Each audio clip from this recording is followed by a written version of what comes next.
The dead are never far away, always watching, always listening. Hello, I'm Gemma Maudsley, and welcome to my podcast, The Wraith. Tonight, we begin Chapter 25. Jill spent the next few hours in study. There was still a lot to learn, and she knew she wouldn't be able to complete her task without the help of the book. Though it weighed a ton, she had no choice but to take it with her to the graveyard. A magic circle needed to be drawn around the grave, and she would never memorize the writings and symbols in such a short time. Along with the triangle, candles, incense, and a host of other things, her load would be a heavy one. Dusk had descended when she started to load her things into the car. She fed the dogs before locking them in for the night. Frost settled on the walls and roofs of the outbuildings, and it would be freezing by the time she was ready to leave. She decided to leave about 10. This would give the children time to finish their trick and treats, and it would be hours before the two pubs in the village closed. So there should be no one to disturb her, unless some of the teenagers decided to get up to mischief, frightening one another with dares in the graveyard. Another thing that made her balk was that she had to be completely naked under the cloak. This was embarrassing enough with no one around to see, but in the middle of winter. The book ordered she must wash, and there was an assortment of pots boiling over the fire. Each one had to be carried upstairs and emptied into the bath. Her back ached by the time she'd slipped into the water, and though it barely came up to her sides, she managed to scrub herself clean. The body must be spotless, the book said, so she rubbed the cloth along her skin until it glowed red. Once she dried off, she lay down on the bed and prayed. Calling on the Most High and those she loved and lost for help, she closed her eyes and tried to rest. The alarm on her phone was set for 9. This gave her plenty of time to reach the graveyard. The cloak lay across the foot of the bed, so at least she didn't have to worry about dressing. She was weary from the night of studying and worry about her son.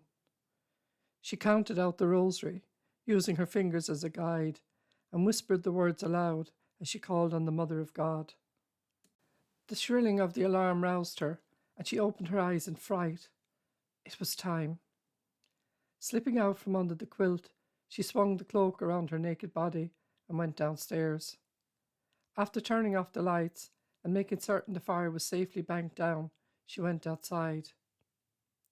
Bess, sensing the presence of her mistress, whined, but Jill ignored her and rechecked the things in the car boot. It would not do to leave something behind.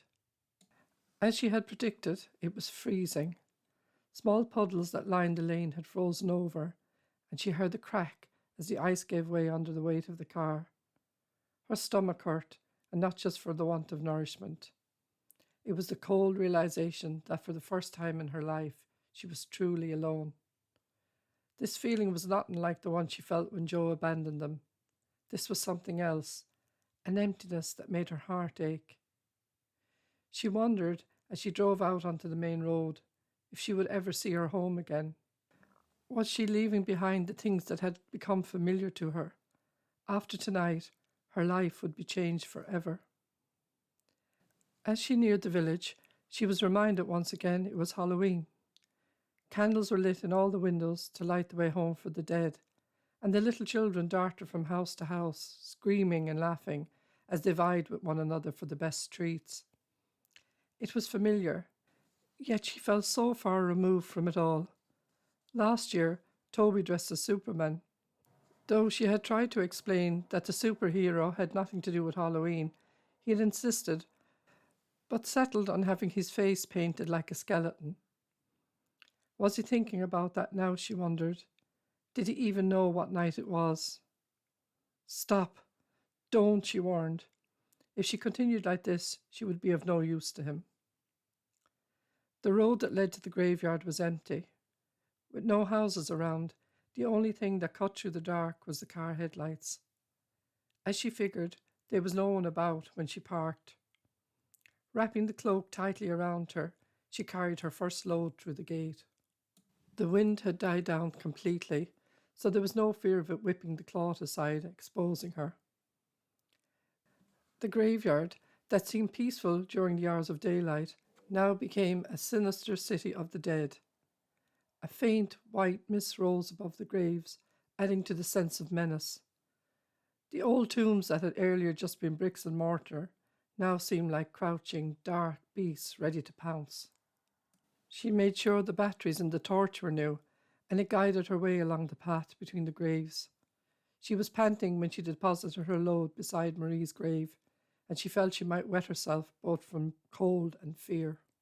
With no other choice, she squatted behind one of the large cypress trees and emptied her aching bladder. She felt the warmth of the urine rising from the damp earth, but she had nothing to wipe herself with. Afraid if she used the cloak to do so, she would in some way taint its power, she allowed the last drops to glide down her legs.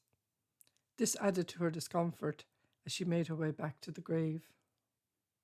Taking the cans of spray paint she found in one of the outbuildings out of a plastic bag, she began to trace the magic circle around the grave. A space had been left for her to walk through, and this would need to be filled in to complete the circle later. Once this was done, using the book as a guide and with the flashlight in her mouth, she crawled across the cold grass, filling in the names and symbols. Then she set out the candles in their tall glass containers in case of wind, next to bowls of salt and water. Once all this was in place, she lit the incense and the candles. The Triangle of Solomon had to sit outside the circle and to the right of the grave. This was where the spirit would appear and be contained. While it disturbed her to think she would, in a way, be holding the spirit captive, she had to follow the instructions. The Wraith would be a being of power, and she could only control it if her spirit was stronger, according to the book. It would be like a shadow that existed to do her will. It would feed on her emotions and strength, and without them would cease to exist. Her senses had never been so alive, Jill thought, or if that was what it took to keep the spirit alive, that shouldn't be a problem. The time was right, everything was in place, and she was ready to step into the circle when she heard footsteps approach. Hardly daring to breathe, she fell to her knees and blew out the candles. Whoever it was had a torch. She saw the faint beam through the mist. Pulling the cloak tightly around her, she huddled against the tombstone and waited. The day had seemed endless for Paula Farrell as he checked the various clues and sightings that led to nothing. Now it was dark, and the searchers had all disbanded and headed for home. Tonight was a time for family, for gaiety and laughter. He could never figure out Halloween, and had always thought of it as a nuisance. He was down 6 men tonight, and even those who had been drafted in were called on to keep the peace in the village. The air was freezing when he stepped out of the school, and he pulled his coat collar higher, trying to escape its touch. He came back to the assembly hall to check if there had been any more phone calls on the whereabouts of the boy, but there was nothing. He was going to lose him, just as he had the other 3 children. A group of costumed figures ran screaming by him when he stepped outside the gate, and he stopped to watch their progress. At least they were too small to get up to any real mischief. It was the older ones who did the egging and threw the firecrackers. Once the children disappeared into the distance, he walked to his car. The street was quiet now, with just the odd pumpkin lantern to mark the day. But by tomorrow, all signs of this holiday would be gone. He knew in the next few days, shop windows would start to fill with toys and cars for Christmas. Out with the old and in with the new, he thought, as he opened the car door. God, I'm a miserable bastard. He smiled at the idea that he no longer took pleasure in any occasion. To him, festivities meant drunks, wife-beaters and vandals. Had he always been that way? He thought of his wife and sons. Had his scepticism been a blight on their holidays? Well, it was too late now. As he drove through the village, he saw through the lit windows family gatherings that only served to remind him of what he had lost. Maybe he would try and spend more time with his sons, and there were grandchildren on the scene now. At least he could make sure he didn't mess them up. It's just the season, he sighed, that makes you feel so lonely. Halloween, the night when life meets death and the spirits rise from the graves. He would not wish that on Maura, not after what she suffered. Though there was never a day that passed without him wishing things could have been different, there were some things that could be much worse, like watching someone you love slowly eaten away by a pitiless disease. No, he wouldn't wish that on his worst enemy. There was no point in going home, as there was nothing there for him to do but sit and think. He could not go to the pub, as he had promised Jill he would stay off to drink, and he was not the sort who could show restraint in such surroundings by ordering a mineral water.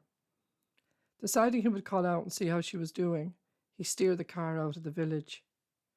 He knew the minute he drove into the yard that she had not kept her promise. The darkened windows of the house told their own story. Still, he got out of the car and knocked on the door. When there was no answer, he tried the handle, but it was locked. A sure sign she had gone out, as no one in the area ever felt the need to lock their doors. Across the yard, the old sheepdog barked, the sound muffled by the walls of her cage, and he heard her scratching at the door. Raising the dead. He shook his head in disbelief, but then thought of her words. Would he, if he was in her position, not do the same thing? As it was, there were no new leads, and it looked as though they would never find the child. He'd stopped off outside his own house just long enough to collect the things he would need. Now he walked along the path between the graves, trying to find the right one. He had a vague idea where Marie had been laid to rest, and he swung the beam of the torch along the tombstones, reading the inscriptions. He didn't dare call out. Instead, he used the shovel he carried as a walking stick to lean on when he stopped beside each grave. He could not bear to think about what he would have to do when he found the right one, and it set his teeth on edge to think the sound it would make when the tip of the shovel met the wood of the coffin. Ah, there you are. His torch beam moved over the crouched figure that huddled against the stone. Go away, Jill hissed. You're not going to stop me. I'm not here to stop you. He held out his hand to help her up. Come on, we haven't got all night. Jill took the offered hand and stepped warily out of the circle, sure at any moment he would handcuff her. When she realized he wasn't going to do so, she looked at the shovel. What are you going to do with that? I'm going to help you raise the dead. That's what we're here for, isn't it? We're not going to dig her up. She would have laughed if she wasn't so frightened. Oh, he looked at the shovel in his hand and then threw it aside. That's a relief. It's done with symbols and chants. She waved towards the circle and the triangle. I see. He walked closer and inspected the drawing. I was about to start when I heard you, she explained. Go ahead then. I'll not stop you. Okay, you move over there. She pointed to one of the trees. And whatever you do, don't make a sound, no matter what you hear or see. Once I've started, I can't stop, and any interruption will ruin everything and probably kill me. Jesus, he moved into the shadows. You're frightening me now. There's no other way, she said, her eyes filled with sadness. If it gets too much for you, just walk away. No, go on. He couldn't admit he wasn't as brave as a woman. I'll stay till the end. Jill knew the sacrifice he was making just by being there. If anyone caught them, he would lose his job, and she'd probably end up in a mental home. He remained silent as she relit the candles and incense. More aware than ever of her nudity beneath the cloak, she held tightly to its folds. Once ready, she turned to him. I'm going to start the chant now. She stepped into the circle and picked up the spray can on the ground to fill in the gap. She had just taken the cap off the tin when another set of footsteps echoed in the darkness. Dropping to her knees, she once again blew out the candles and ran to join Paul, who crouched behind one of the larger tombstones. The footsteps came closer. Sure of their destination, they moved quickly over the gravelled path. As they waited for whoever it was to appear, Paul looked at her. What have you been doing? He whispered. Selling tickets?